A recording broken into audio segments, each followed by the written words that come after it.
କ'ଣ ବେସନ କାଟୁଛ? କାନ୍ଦୁଣୁ ମାନ୍ଦୁଣୁ କ'ଣ ହଉଛ? ଯିବ ନାହିଁ।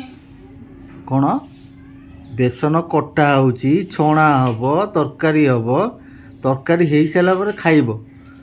ଆଉ ଅବିକାଠୁ ଯିବ ନାହିଁ? ସତରେ ଯିବ ନାହିଁ। କ'ଣ ସତରେ ଯିବ ନାହିଁ? ତମକୁ ତ ବୁଝିପାରିଲ।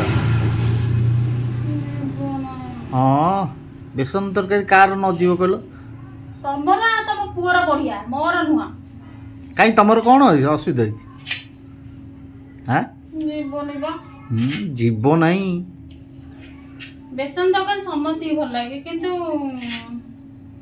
କ'ଣ କିନ୍ତୁ? ମୋର ଯିବ ନାହିଁ।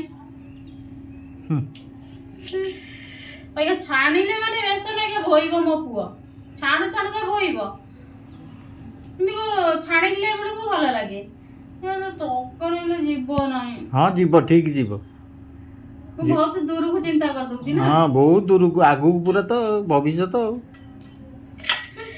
କଣ କରିବି, ଯିବ ନାହିଁ ତ। ହଁ, ଠିକ୍ ଯିବ।